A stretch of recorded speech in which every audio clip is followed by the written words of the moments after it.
Please, everybody, remember there are a lot of folks on this call. So if you are not talking, please mute yourself either by using the mute button through WebEx, or if you're calling on the phone, that you mute your own phone.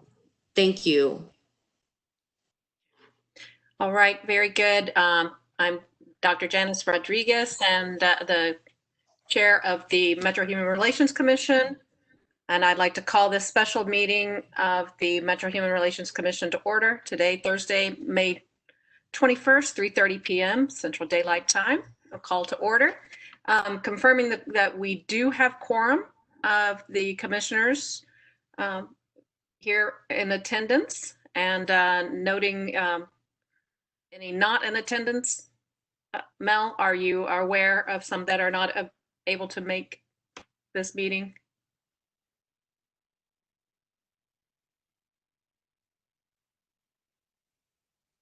I believe that we received one apology from Quibi, unless Barbara has heard from any others. Okay. The only one I regret that I received.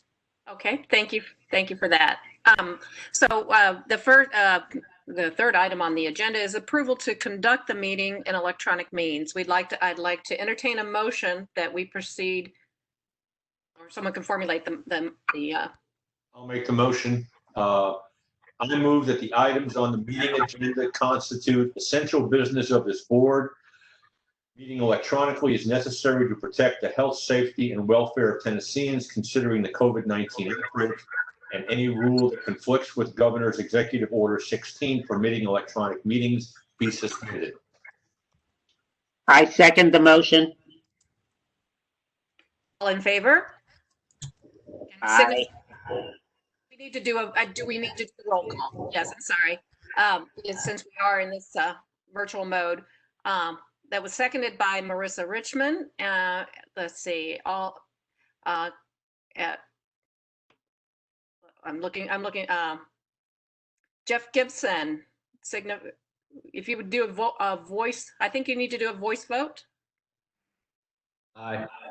Okay. Jeremy Davis. Aye. Oscar Miller. Aye. Linda Robinson. Aye. Miriam. Is that an aye? I'm sorry, I didn't hear. Okay. Aye. Thank you. Trying to fit around my screen. Sorry. Let's see, who am I missing? Did I get Jeremy? Did I get you, Jeremy Davis? Thank you. Chuck Yesback. Aye. Thank you. Commissioner Tucker. Okay. Okay, I think, have I missed a commissioner? Please state your name and any opposed? This is Pratik Dash. Aye. I don't know if I can vote. Thank you. You're on the phone. Yep. Thank you. I was looking at the faces only. Pratik, your vote? Aye. Thank you very much, Pratik. All right, very good. And hearing no objections, the motion is carried. Thank you very much. Moving on to new business. The impact of COVID-19 response policies on vulnerable communities in Nashville. We have a few items to discuss in that topic area: data sharing, criminal prosecution, and access to shelters and housing subsidies. So I will at this point turn that over to Melody Fowler Green. Thank you very much. Thank you, Chair Rodriguez. For those who, from the public who are joining us and other guests, I am Mel Fowler Green. I'm the Executive Human Rights Commission. And so for joining us for this special called meeting. Also thank you for recognizing the importance of this issue and exercising her power to call a special meeting of this commission to discuss these issues because they are incredibly timely. As you will recall, commissioners, last week I sent a joint letter along with Jill Fitchard, the director of the Metro Nashville Community Oversight Board, to a number of other officials and elected, appointed, and other directors, including Mayor John Cooper, Police Chief Steve Anderson, Dr.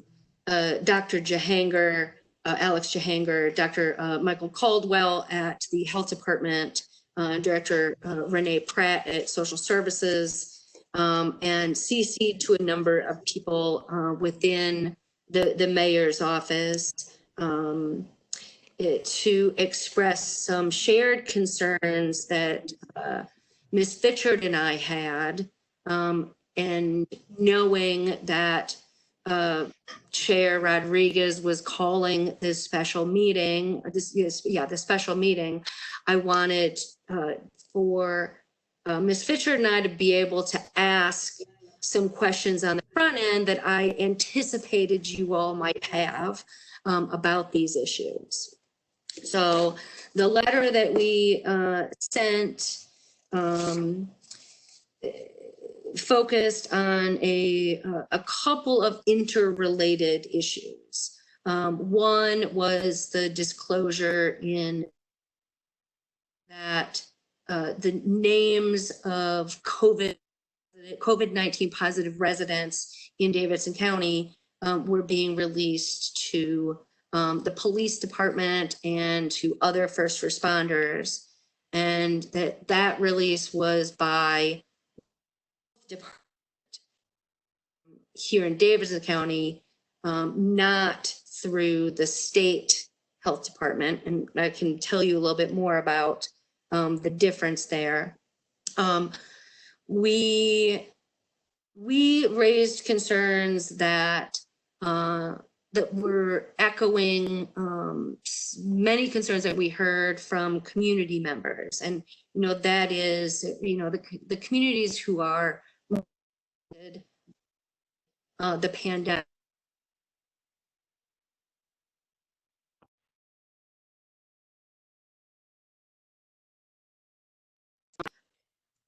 Those communities are the Black community, immigrant and refugee communities, and other indigent residents. And, and it's these same communities who are more likely to distrust law enforcement.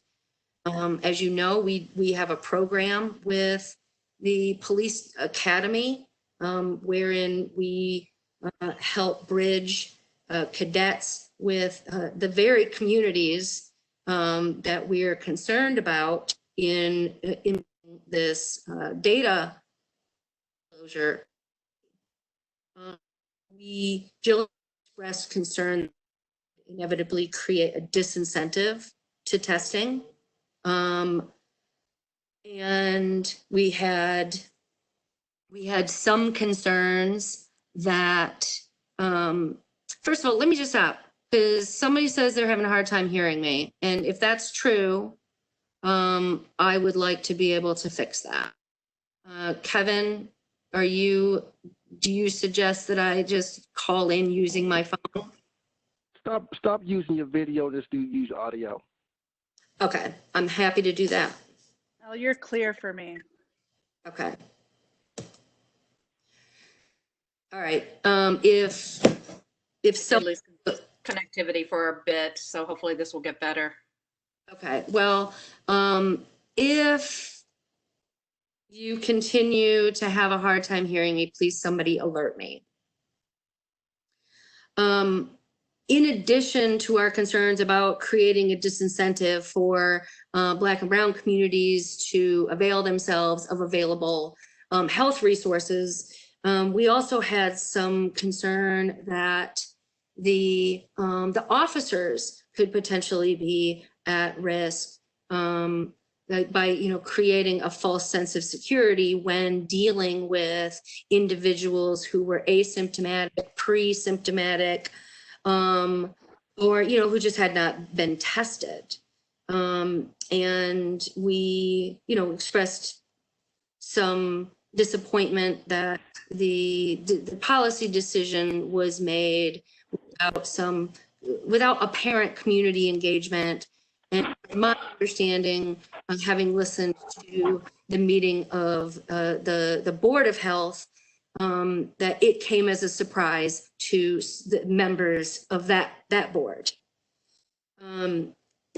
The second concern we expressed, large issue, was at the time we wrote this, we were not clear if quarantine directives are like the official order from the health department to quarantine if you have tested positive for COVID-19, right? As opposed to a general health order, right? This is a legally enforceable directive from the health department. So at the time, we weren't sure if everyone who tested positive in Davidson County were being issued formal directives. I believe that Dr. Caldwell answered that very question today in a webinar in the positive, that yes, everyone who's testing positive is getting a formal directive. And the concern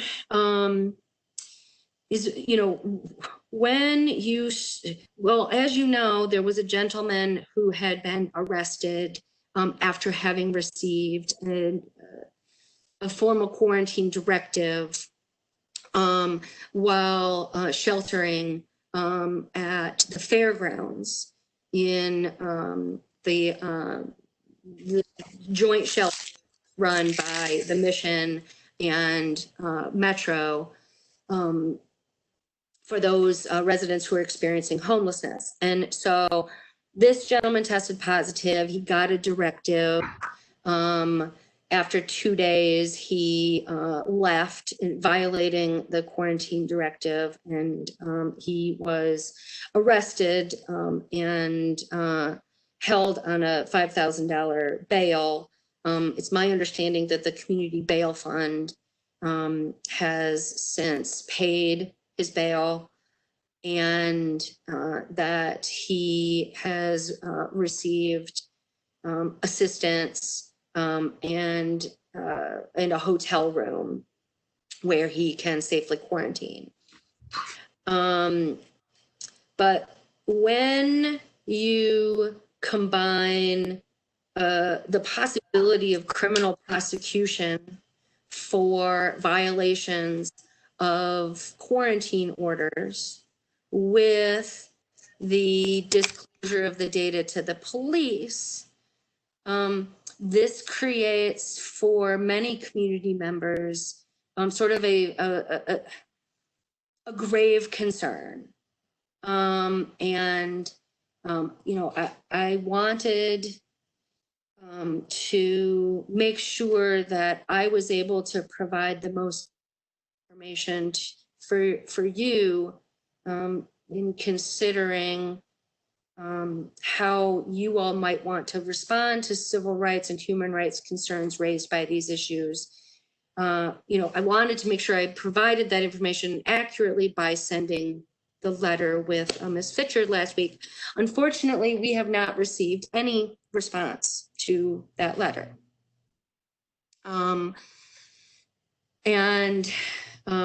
So for the most part, my being able to answer your questions about what exactly the policies are, I will do my best in letting you know when that's directly from someone's mouth or when it was in the media. But unfortunately, our other leaders have not responded to Ms. Fisher and I. And we raised a number of very specific questions in the letter. So one thing I wanted to do, I'd been contacted by community about, Davey, you have your hand raised. Yes, if I could just clear up a little bit around what you said about the individual. Yes. He was unaware that his use of the rescue mission required him to take a mandatory test before he could get any of the services from the mission. They gave him a piece of paper that nobody explains to them that if you test positive, you will be taken out to the fairgrounds. He tested positive. He was taken out there against his will. He even said he had somewhere else to go. He wasn't given the option. He was taken out there. He jumps the fence. He was arrested and charged with escape from a penal institution, which is a felony offense. His bond was $50,000 initially. It was $5,000 set by the judge after the PD went there. The judge literally said that he will do his quarantine in jail. So he set a $5,000 bond because he knew the man could not make it to get out. The overriding issue for me is there's been well over 3,000 Nashvillians who have tested positive for COVID, but there's no public policy that the health department has to ensure that any of those 3,000 are abiding by the quarantine. So it appeared to me that this was a way of taking one of the weaker persons in our society and making them an example for everybody else. And so I think that's part of the issue that Mel is getting at, is that what are we doing to ensure that after a person does test positive for COVID, who says that they go home? Hell, they might go straight to Kroger's. And so the issue of exercising this force against people who are already struggling, to me, is of great concern. That's kind of all I wanted to say about that, Mel, because it was the bail fund. We did coordinate for him to have a place to go. But again, the criminalization of poverty, if you have the money to post bail, no one asks you where you're going. It's only because this guy is homeless that we want to add constraints to him that money doesn't add to everybody else. And I just think it's those nuances that really need to be understood. It's not as though we are advocating for exposing someone with COVID to the general population. I think that would be irresponsible, but I also think it's irresponsible that the city has no processes that I've heard of where they are checking and ensuring that everyone is treated or it's required to abide by the quarantine, but everybody gets treated the same. All right, I'll be quiet.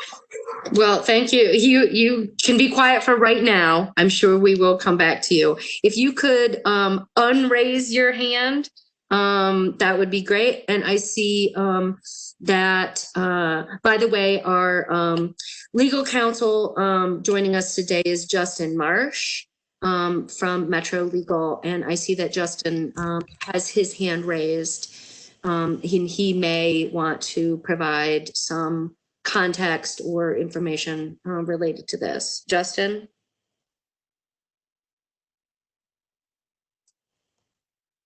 You there? I see your hand raised, Justin. Mel, can you hear me now? Yes, I can. Yeah, I'm just having some technical issues. Could you pull me up from you have Kevin pull me up from attendee? Yes, Kevin, did you hear that? Yes, thank you.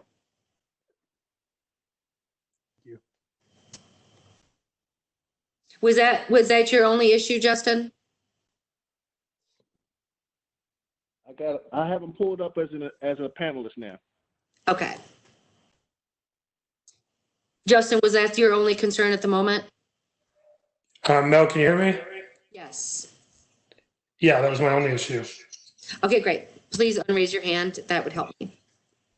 Okay, great. Thank you. And so for even a little broader context with regard to people who are experiencing homelessness, I know another major concern is with the congregate housing that is provided at the fairgrounds, and what kind of access to harm reduction and trauma-informed methods are being used to ensure compliance. So what I mean by that is if there are COVID positive residents at the fairgrounds under quarantine, if they suffer from drug dependence or alcohol dependence, the homeless advocates are very clear, right, that presents a significant risk to their ability to stay in quarantine. We were asking questions in our letter about what kind of harm reduction models are we using to help those folks actually be able to comply with the quarantine order. And then I see your hand, Erwin. I'm going to make one more point and then we will hear from you. And then the other issue with the criminalization of the quarantine directives is for residents who have subsidized housing or live on MDHA properties, because even though, what the guy at the fairgrounds got charged with, as Commissioner Tucker said, fleeing a penal institution, the actual charge ends up, that was frankly just not the right charge. But the charge was actually a Class B misdemeanor, right, for violating this health directive. But if you live in subsidized housing or on MDHA property, if you receive subsidies or live on MDHA properties, even a misdemeanor, Class B misdemeanor conviction is technically a lease violation. So they can, in addition to facing criminal prosecution, they can lose their housing. And I do want to acknowledge the good work that I've been doing and that Ms. Fitchard at the COB has been doing with Jim Harbison on this very issue. And so I want to thank him. I'm really grateful for his sensitivity about that particular issue. But it is something that I think we need to raise as a concern with criminalizing violations of the quarantine directives. All right. So we have Hey, Mel, I wanna acknowledge Pratik has his hand raised as well and he wants to speak. Just let me know. Okay, I don't know who raised their hand first. If you know that, Kevin, then I'm happy to defer to you on that. I'll have to do this for Pratik because he's on the attendee list and you can't see it. So I just recognize him because Okay. we can't add anybody to the panelists for now. Okay. All right, well, I thought I saw Erwin first. So Erwin, you unmute? Yeah, I think I did. So I think when I saw the initial agenda, I did a brief Google search, and there apparently is a fair amount of material that is out there, and I'm, both on the data sharing issue and really all these issues as far as prosecution of violations of quarantine orders and access to shelters. I guess my question is, rather than reinventing the wheel, I think it would be helpful for me if I had some sense of what best practices are nationwide in terms of addressing these concerns. You know, I know, for example, that Nashville is one of the few cities, if not the only city in the country that currently has a congregant housing arrangement for homeless folks. I know another bunch of other metropolitan areas have been able to secure single occupancy rooms for people who have tested positive for COVID-19.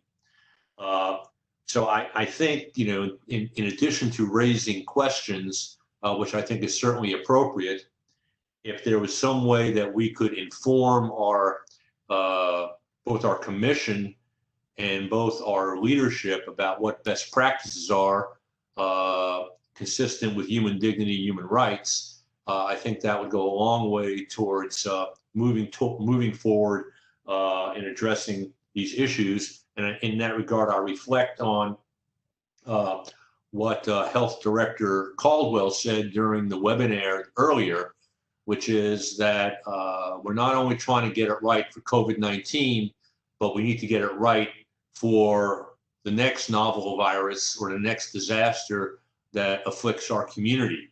One of the concerns I've had, both in terms of response to tornado and now response to COVID-19, is that in many respects, although our leadership has responded well, its response has been delayed because I don't think that there has been in place a well thought out plan for how we would respond to this particular type of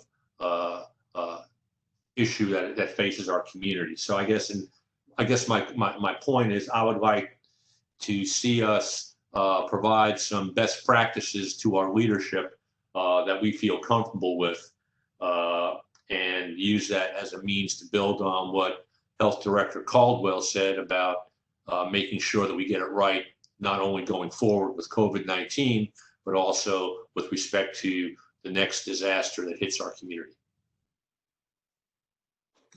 It's great, and I really appreciate that, Commissioner Vennick.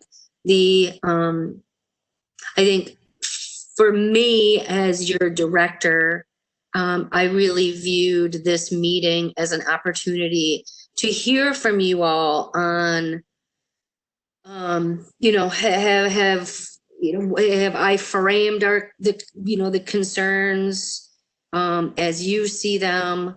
I wanted to hear more from you on that, and to hear sort of where you saw the next step, right? Because the letter for me was more about, you know, getting actual information, right? So like, what is the policy? You know, for instance, there is no memorandum of understanding that I have seen between Metro Public Health and the police department on how that information is going to be on its use. I know that the state offered law enforcement all over the state of Tennessee the opportunity to enter into a memorandum of understanding to get that information, right? The COVID positive. You know, these private health care leaders and public health care leaders. So this is a critical decision that the general public has no idea what these answers are.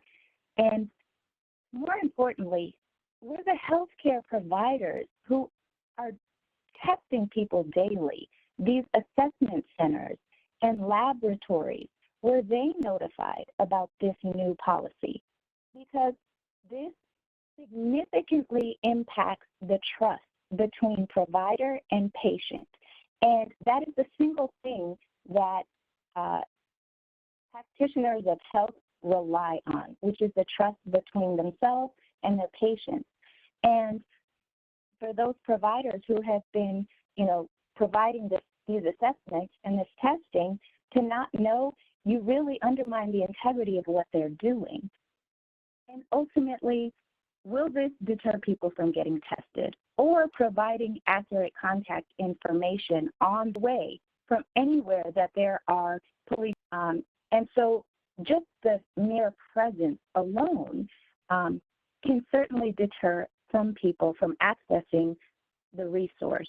And affluent people who are probably at the table making these decisions have no understanding about what it means to be poor, what it means to, to be Black, to be working class, to be unhoused, and to receive inferior treatment by law enforcement.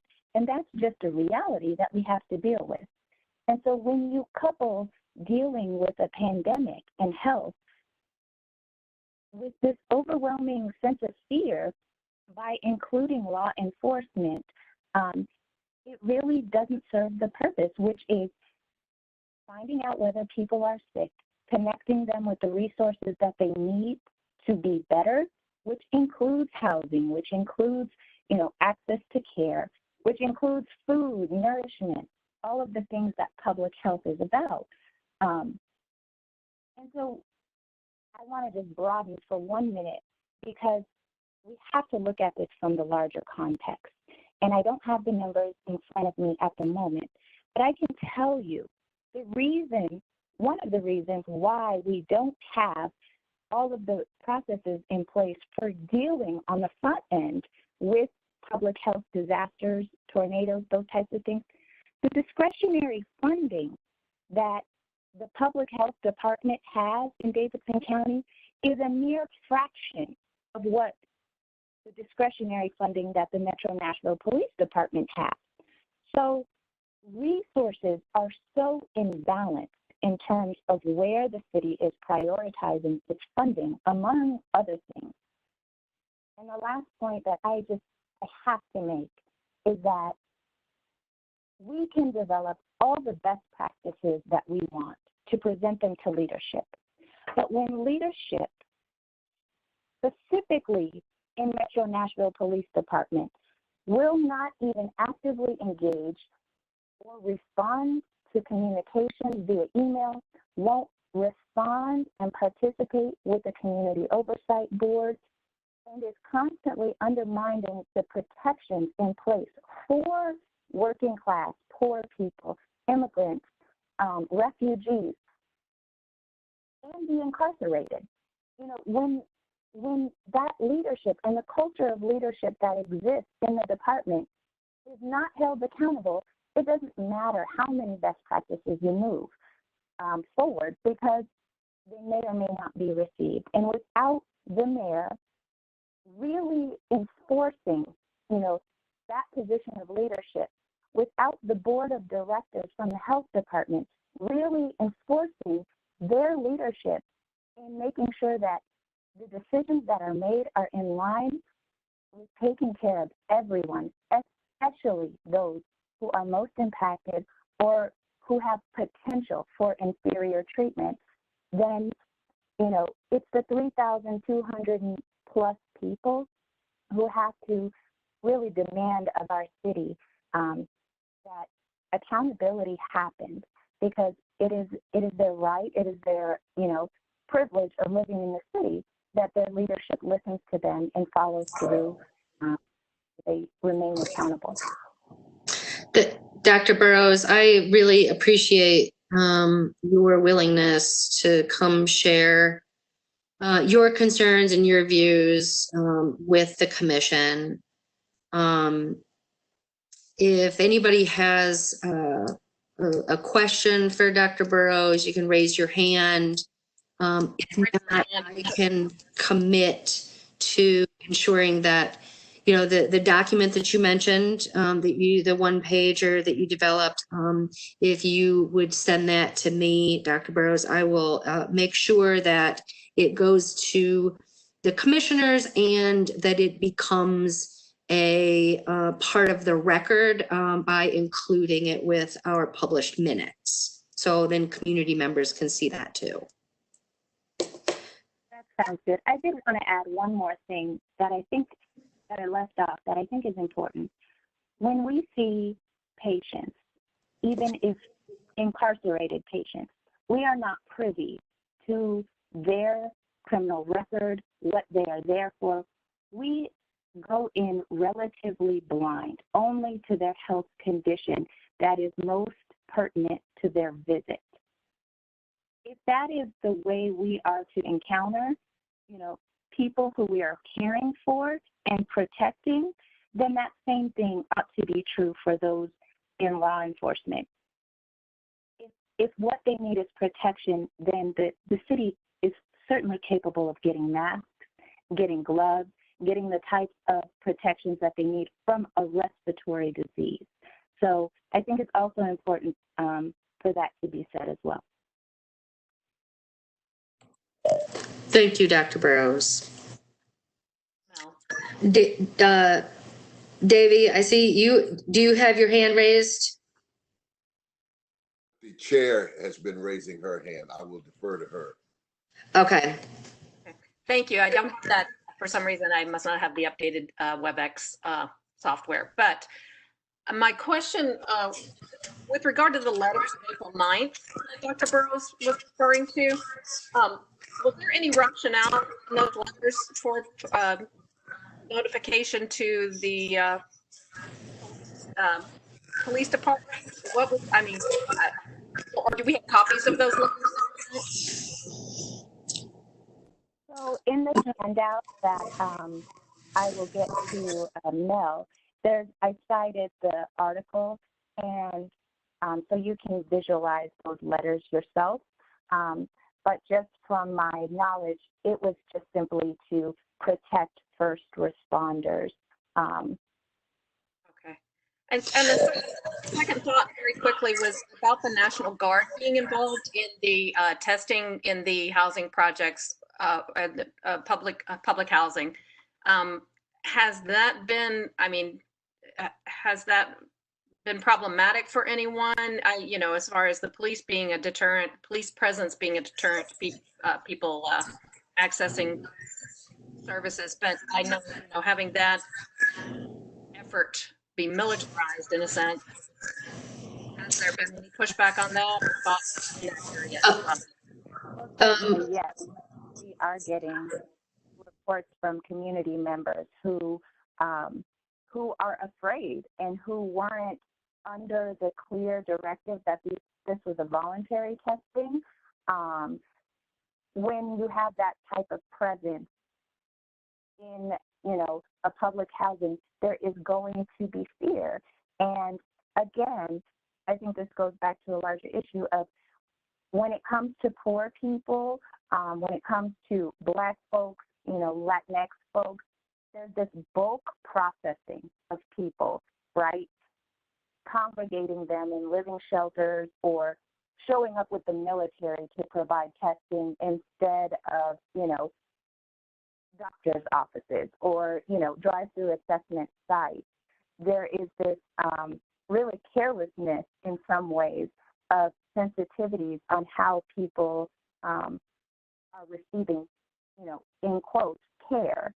And so, yes, there have been concerns, you know, and what is worse is for people in public housing who do test positive, you have to ask yourself, what levels of fear must they be under now, knowing that MNPD knows, MBHA, you know, could find out if they violated their quarantine orders, and they could potentially lose housing. So again, you have a tremendous sense of fear in people when what we need now is care. You know, we need resources and we need a response just like you or I would expect if we were sick. Thank you very much. Dr. Tucker? Yes, I've just been jotting some notes, and I hope this is kind of clear, but I really think this creates a great moment for our commission. COVID-19 is a threat to life and health of everybody, but there were people and are people who've been living with threats to health and life before COVID showed up. And so our attention turns away from the struggles often that those people were already dealing with, because now we have a concern about ourselves. And while things for the good of the whole must be addressed, we need not forget those people who are catching hell and who are catching greater hell now. Um, Policing was an issue prior to COVID-19, and it is being further exacerbated by COVID-19. There was a recent shooting of a domestic violence suspect that, reading the report, it sounds like Charlie Chaplin movie or something. The guy gets out of the car, slips on the gravel, falls down, shoots a taser. It accidentally goes off. Girl jumps out of the car, shoots the guy in the leg. They do not notify the Community Oversight Board that the mayor's office supposedly negotiated the MOU right after Cooper got elected because it could never get done. Now they do not abide by it. Nothing is done. They do not respond. The mayor himself said because of COVID, we no longer need body cameras. Well, these are all issues that if we keep looking at COVID, the people who are catching hell are going to continue to catch more hell. I wonder who classified nail techs and barbers and waiters and stuff as essential workers. That's almost like a canary in a cave type thing for me. Anytime you send the National Guard or the police to areas that those same organizations have been used to suppress and oppress over years, you cannot expect a great outcome. Just the mere fact of the National Guard showing up in a housing project shows a level of insensitivity. Regardless of why you're going, the MDHA, under pressure, put out a statement that taking the test is voluntary and it will not impact your lease or whatever. It's a sad day when you have to say that because people live under the fear of that. So even with Dr. Richmond's statement, the Fairgrounds compound is a joint thing between the health department and the Nashville Union Rescue Mission. The Rescue Mission, as a ultra-conservative evangelical organization, was not ever going to allow a transgender person into gender-specific housing there. And they're still getting Metro money. No one's calling out these questions that are happening. The Rescue Mission would pull out if they were forced to abide by that.